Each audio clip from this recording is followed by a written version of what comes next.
कुछ ही दिनों पहले भारतपुर गांव में हो जाती है। एक दिन वो रसोई में काम करते करते गाना गुनगुना रही होती है। तभी उसकी सास आती है।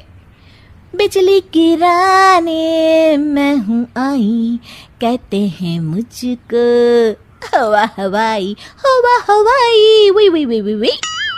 ओहो, हवा हवाई मैडम, कहीं उड़ मत जाना हवा से। अरे मम्मी जी, उड़े मेरे दुश्मन। आप बताओ, कुछ काम था क्या? हाँ, काम तो था। हमारे पड़ोस वाले गांव में उषा रहती है ना, उसने कुछ सामान बोला था मुझे लेकर जाने को। अब मेरे घुटनों में हो रहा है दर्द, तो तुम ही पहुंचा दो ना बहू ये सामान। अरे वाह, इतने सुहाने मौसम में घर से बाहर निकलने को मिल रहा है, मजा आ जाएगा। ये लो बेटा, ध्यान से जाना और लौटते वक्त उस गांव के कुल देवता के मंदिर में भी माथा टेक आना। हाँ हाँ मम्मी जी, जैसा आप कहें। पर ये सब करने के लिए थोड़ा सा खर्चा पानी मिल जाता तो। अरे पानी तो तुम्हें उषा पिला देगी, और खर्चा तुम ज्यादा करना मत, ठीक है बहू? जाओ, शाम तक घर लौट आना, ठीक है बहू रानी? सास वहां से चली जाती है और पिंकी पड़ोस वाले गांव में पहुंचती है और उसे कुल देवता का मंदिर दिखाई देता है। पहले मंदिर होकर आऊं कि सामान देकर आऊं? चलो मंदिर ही हो आती हूँ। पिंकी मंदिर के पास जाती है, तभी उसका पैर एक पत्थर से टकराता है। हाय रो, मर गई रे। पिंकी देखती है कि वो पत्थर चमक रहा होता है। पिंकी वो पत्थर उठा लेती है। अरे, ये पत्थर तो चमक रहा है। वो पत्थर देख ही रही होती है कि तभी उसे एक आवाज सुनाई देती है। दन दना दन दन दन दन, जो तेरा मन चाहे तू बन। अरे, ये आवाज कहाँ से आ रही है? जो तेरे हाथ में पत्थर है उसी में से बोल रहा हूँ मैं पिंकी। ये पत्थर है जादुई और ये लगा है तेरे हाथों में, तो ये हुआ तेरा। अब तू जिसके रूप में आना चाहे आ सकती है। ये पत्थर हुआ तेरा। दन दना दन दन दन दन।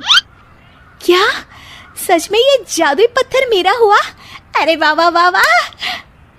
पिंकी अपना काम खत्म करके घर आती है और उसकी सास रसोई में काम कर रही होती है। अब वक्त है इस पत्थर का इस्तेमाल करने का। बड़ी थकान हो गई है रास्ते में, सासू माँ से थोड़ी सेवा करवा लेती हूँ।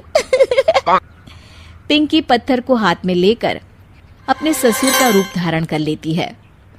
अरे ओ कमलेश की माँ, इधर तो आना जरा। क्या हुआ जी, क्यों चिल्ला रहे हैं? अरे मेरे सर में बड़ा दर्द है, जरा सर और कंधे की मालिश तो कर दो। मैं आपको मालिश वाली दिखती हूँ क्या? जाइए, किसी नाई के पास जाइए और कराइए मालिश। जी भर के कराइएगा। अरे तुम ही तो हो मेरी मालिश वाली। तुम्हारे कोमल कोमल हाथों से जब ये खूबसूरत उंगली में बालों में मालिश होती है, आहा, सर दर्द हो या कैसा भी दर्द भाग जाता है।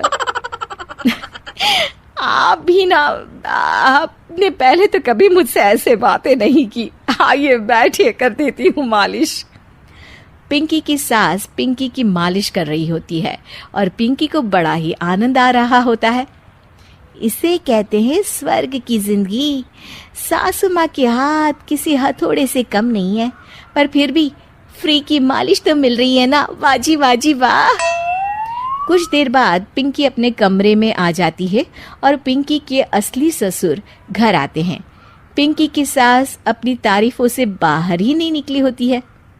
सुनिए जी, आज ना आपकी बातों ने तो मन ही मोह लिया मेरा। बातें? कौन सी बातें?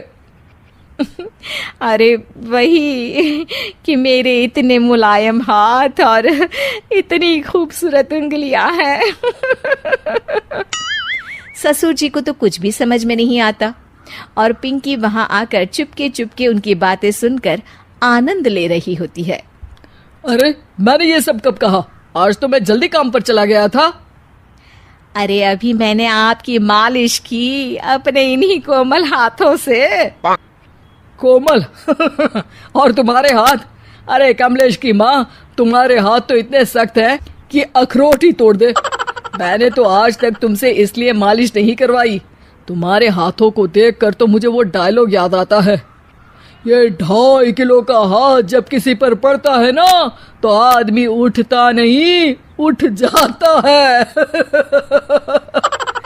सास को गुस्सा आ जाता है। आए बड़े मेरे हाथ को 2.5 किलो का कहने वाले। अरे खुद की तोंद देखी है, बारात का ढोल भी शर्मा जाए देखकर। पिंकी उन दोनों की बातों से हंसी रही होती है कि तभी वहां कमलेश आता है और वो बहुत परेशान होता है। मैं तो लुट गया। अरे क्या हुआ कमलेश? दुकान में कल वो गुंडा जग्गू दादा आए थे और धमकी देकर गए हैं कि 1 लाख का हफ्ता देना पड़ेगा, नहीं तो मेरी दुकान तोड़ देंगे। सभी चौंक जाते हैं। क्या पिंकी अपने पति कमलेश को जग्गू दादा से बचा पाएगी? जानने के लिए देखिए रूप बदलने वाली